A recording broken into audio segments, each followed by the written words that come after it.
Experience the life-changing benefits of automated insulin delivery with the T-Slim X2 insulin pump from Tandem Diabetes Care. Snack while you meal prep, doze off on the couch, wear it fashionably or discreetly. You can do it all with the #1 rated automated insulin delivery system according to a DQ&A patient panel. Get started at tandemdiabetes.com. RX only, indicated for patients with type 1 diabetes 6 years and older. Warning, Control-IQ technology should not be used by people under age 6 or who use less than 10 units of insulin per day or who weigh less than 55 pounds. Safety info available at tandemdiabetes.com/safety-info. This is a CNA podcast. If you've been thinking about adding a solar power system to your home, you're not alone. In Singapore, over 6,000 homeowners installed solar panels on their roofs in 2021. Solar looks like a more and more attractive option as the cost of going solar trends downwards every year, just as the costs of climate change keep rising and calls to switch to renewable energy grow more urgent. But harnessing solar isn't as simple as plonking a panel on your roof. How can you figure out what's best for you, and what do you need to consider before switching? My guest is Bolong Chew. He's the founder of the startup Solar AI. His company has a software program that offers an instant estimate on how much it could cost to install solar on your roof. So Bolong, welcome to the Climate Conversations. Thank you. Thanks for coming nice in to be today. here. So good to see you. First off, let's talk about Solar AI. What inspired you to launch the company 3 years ago in the midst of the pandemic, and how did the idea come about? I think quite a lot of it was probably a push from climate anxiety initially. 3 years ago, I had no background about solar. I was never like an electrical engineer, did like a finance major and then went on to management consulting. But at that point in time, I first joined kind of like a corporate innovation team.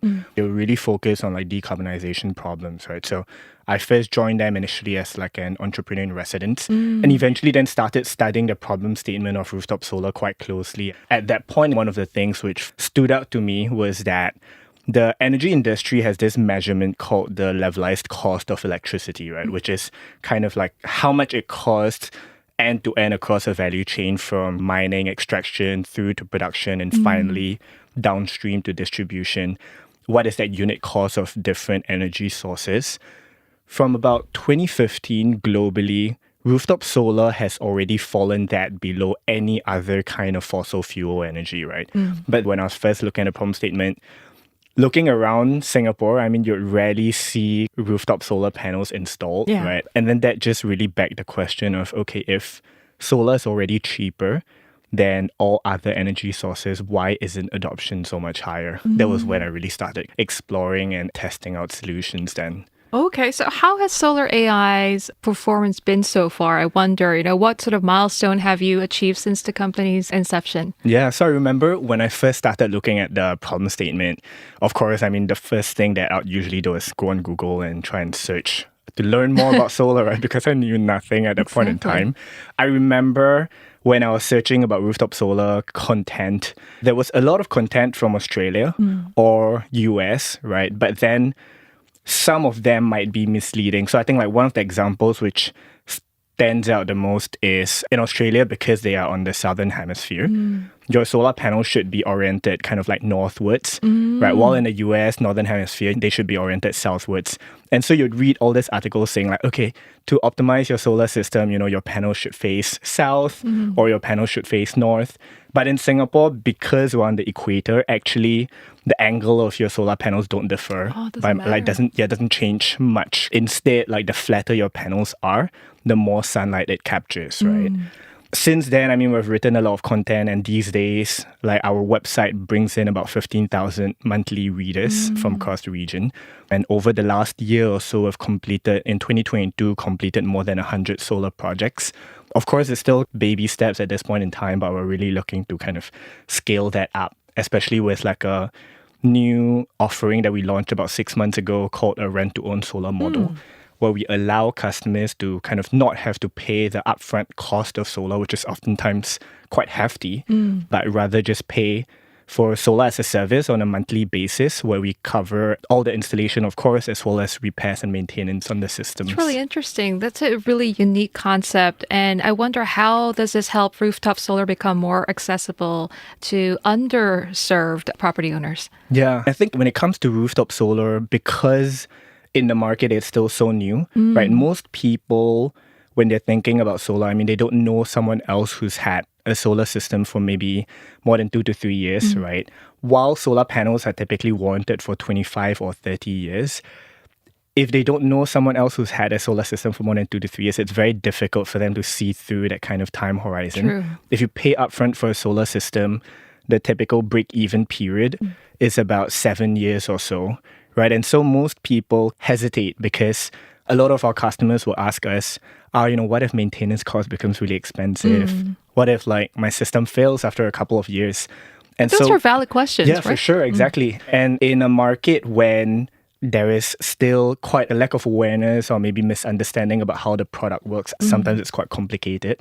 It is difficult for them to cross that hurdle to say, okay, I'll pay like $20,000, $30,000 upfront for a rooftop solar system. So these rent-to-own models that we crafted were really kind of created to de-risk rooftop solar ownership, right? By allowing them to install solar without having to worry about any out-of-pocket costs on the system because we'll cover all of those. And typically on a monthly basis, for example, our average customer might pay about $250 to $300 per month. Typically, their electricity bill savings is already $350 to $400. So they already have a net kind of $100 savings, even while paying off the rooftop solar system. After 10 years, they convert to their ownership. That's at quite no an cost. investment that can actually pay off for many of the households. So I'm sure there are a lot of listeners wondering, what are some of the factors they need to consider before they install these panels? I mean, how do you determine the suitability of the property of a rooftop panel? Yeah, I mean, generally, because the cost of solar has fallen quite a lot. For the average landed homeowners, for example, if you actually calculate the annualized return of your savings from installing a rooftop solar system, typically the annualized returns are between 15 to 20% per year. So actually, if you think of it as like an investment class, it is probably one of like the best performing investment classes out there. So the general rule of thumb, I think, is really that if you have a roof, it probably just makes sense to go ahead and install solar, right? You could choose to have solar as a service model where you don't pay any money upfront, or you could just choose to pay it upfront altogether. But generally, the couple things to look out for, you really want to try and maximize your roof space for solar panels. Of course, taking into consideration that there may be certain parts of your roof which might be shaded. Typically, if your roof is shaded or some panels in an array are shaded, they may actually affect the performance or the outputs of the other panels in the same string. So shading areas you would probably want to avoid. If there are trees, then maybe you might want to request for them to be trimmed a little bit, for instance.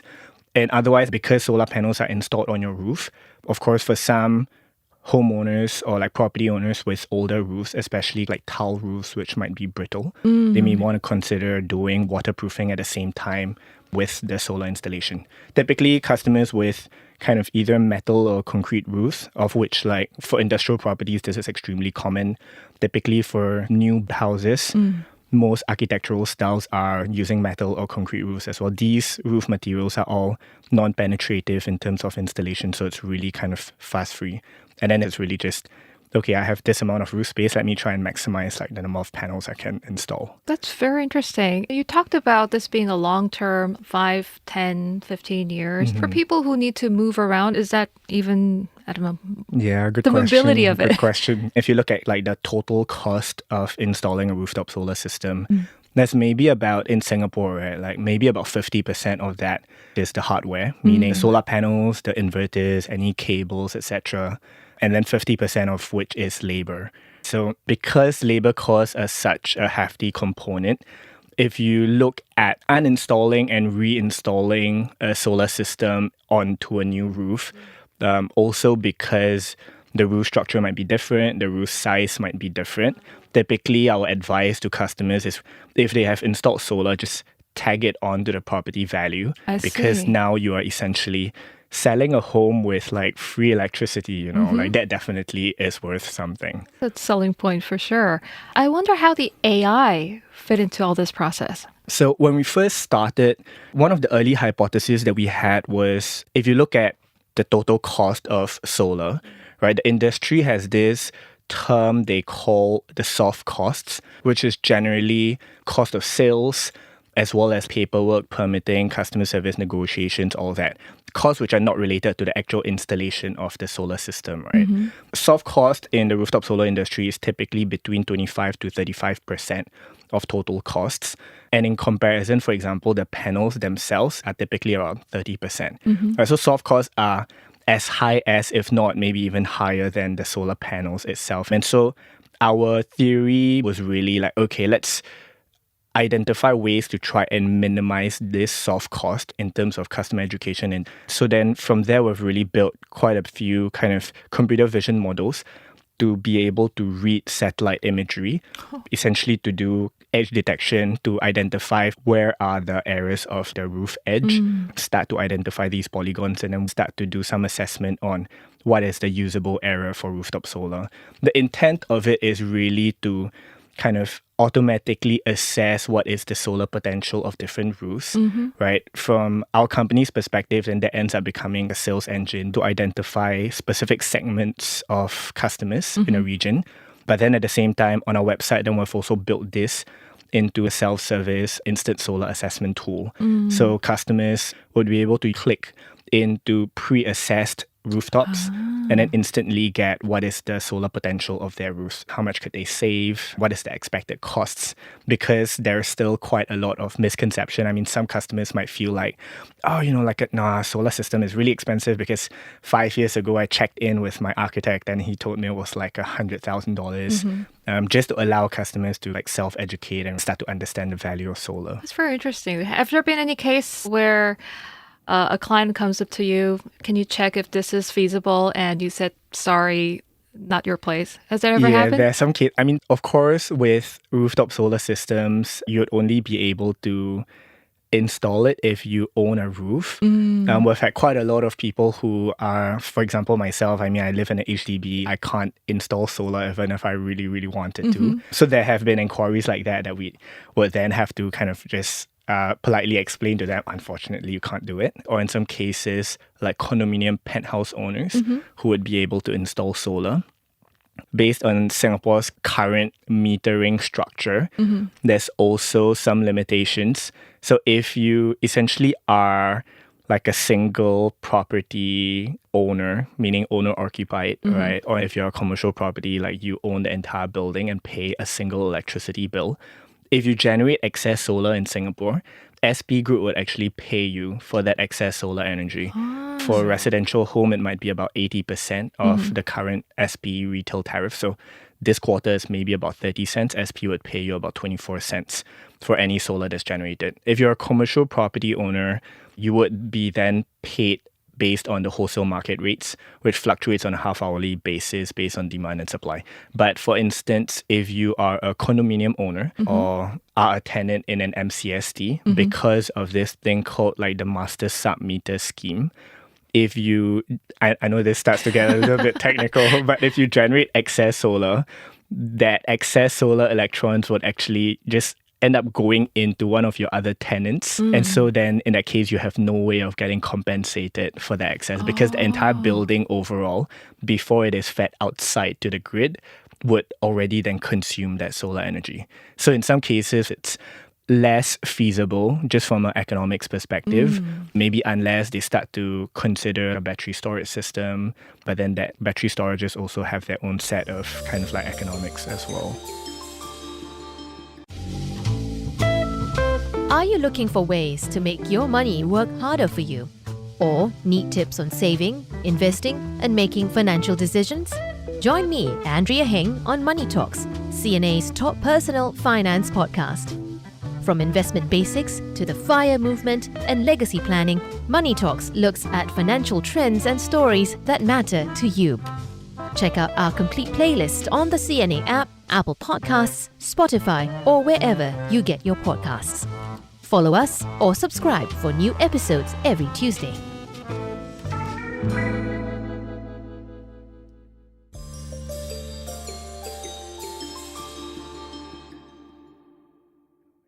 Since you're talking about the battery storage, I mean, there are questions about efficiency and reliability. What happens, when it's dark or cloudy days or at night? Yeah, great question. So when you have a solar system, the solar system is typically connected into your distribution board for the property, which basically serves as an additional input source of energy as an alternative to the grid.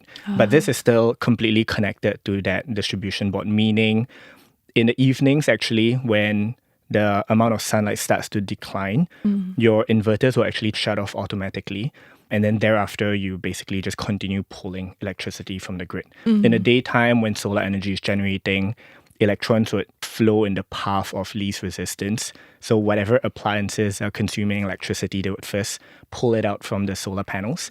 And then while they're doing that, they stop pulling electricity from the grid. And so then typically your daytime energy consumption or like what you're paying your electricity retailer would be significantly lower. Oh, interesting.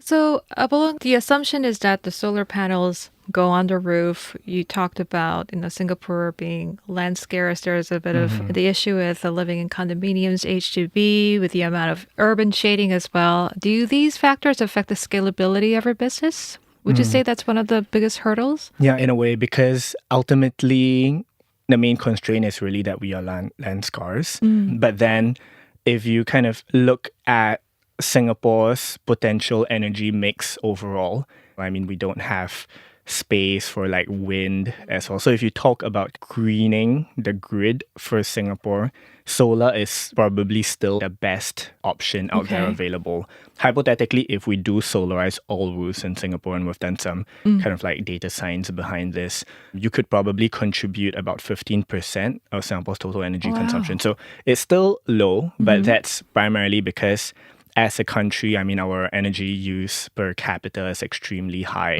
primarily from like the industrial processes. But as a business, ultimately, which tries to attract external investors, we would have to then also have a regional roadmap. And ultimately, that is really our ambitions as well, because the single goal for us as a company is really to try and massively scale rooftop solar adoption. Well, the good news is that solar power, as you mentioned, isn't a fringe technology anymore. It's gotten cheap so fast over the past decade or so. But why is the take-up so slow? You did mention the education and the people having doubts, but what do you think is stopping them? I think it is those factors combined with kind of the fact that status quo, right? If we're using electricity, we really only need to pay for it when we turn on the switch. When you're switching to solar, there's inherently like a sizable upfront cost of capital that you would need to fork out. Right. The average rooftop solar system cost would be about 20,000 for a standard kind of inter-terrace house. And of course, that is like an investment that you would then require like 5, 7, 8 years to see back your returns and then really start to get free electricity from that point onwards. In a market when most people don't really trust or fully understand the product, I think that is really like the main blocker. But then in the last 1 or 2 years as well, we've seen rooftop solar adoption in Singapore increase a lot with some partners. These are like solar installers. When we first met them 2 or 3 years ago, they were maybe doing like 2 to 3 projects a month, and that was maybe like a good month. These days, they could be doing like 30, 40 projects back to back every month, like residential projects. So we've seen that 10x increase over time, which is really encouraging as well. It certainly is. And with the demand, obviously, there are a growing number of other solar solution startups as well. I wonder how stiff is the competition in this market, and then how do you plan to stay ahead of the game? This is something that we would look out for. In the last couple of years, there have been a lot of companies in Singapore who moved into the solar industry. A lot of these are generally engineering companies who then started to extend into rooftop solar. In terms of our business model, this is not actually a bad thing because as a company, we typically work closely with installer partners to really supply the labor to do rooftop solar installations. Of course, the higher that supply, the more partners we are able to work with and the more capacity we have to be able to build projects. To customers, ultimately, we are a product or a customer service layer, right? Customers typically discover us mostly through Google search. Okay. And then thereafter, we provide them with these kinds of zero upfront cost offers, which for the residential segment at this point in time are the only company in Singapore that does it. But then at the same time, this is also like a business model which is well established in other parts of the world, right? I mean, so in US, you have a lot of listed companies like Sunrun, SolarCity, who are all operating on this model. And in Europe, maybe the largest companies are maybe about 5-6 years old, right? So Southeast Asia as a region is maybe 10 years behind US, like 5 years behind Europe. And we're really taking all of that learnings and what's worked for consumers to try and apply them in the region. And your goal is to convert 5,000 properties across Southeast Asia to solar by 2025. 2 years left. Yes, How's it that's coming right. along? So there's still a lot to do. Our expansion plans, it's really over the next 1.5 years to start to move into Philippines. Okay. Their electricity prices in US dollar basis is about the same as Singapore, right? But of course, kind of cost of living adjusted, that's about 3 times higher. The benefits of solar is even more heightened when your cost of retail electricity is expensive, right? As well as when your cost of solar installation, primarily from the labor component, because panels and inverters, these are all global supply chains, so really standardized, Yes, right? that's right. When your labor component cost is able to be reduced, then the kind of cost savings that you get from installing solar compared to just taking electricity really creates a lot more savings for these customers. So, Bolong, what do you envision for the future of solar energy in Southeast Asia, and how does solar AI fit into that vision? I really am hopeful that in the region, rooftop solar would be able to start to contribute a really significant share of the grid. Of course, there are some kind of teething problems which we would have to address as an industry over time in terms of kind of the duck curve of solar, which is when solar is generated, typically it's in the daytime. But of course, there's still continued energy usage in the night. Some of these problems will have to be addressed. But then I am really bullish that solar can play a really large role in this. As a company, our mission ultimately is really to make it as simple as possible for any property owners to get solar. So firstly, starting out from like an education and awareness perspective, thereafter, we have then, 6 months ago, launched offers to really eliminate that problem of like having to pay a high upfront cost for rooftop solar. I mean, ultimately really drive this forward just to kind of take it every step of the way and like remove any barriers to entry for customers to get solar. Brilliant. Let's hope the sun keeps shining on your business and we Thank see you. higher adoption of renewable technology like solar in the region as well. Bolong, thank you so much for coming in. No problem. A pleasure Thank you for talking to this. you. Thank you. Likewise. Well, thanks to my guest, Bolong Chew, and thanks to all of you for tuning in. We hope you enjoyed this episode. Now, do remember to subscribe and like this podcast so you know when a new episode drops. You can find CNA's climate and sustainability coverage online at cna.asia. The team behind this podcast is Joanne Chan, Sayan Win, Jacqueline Chan, and Crispina Robert. And I'm Julie Yu, signing off.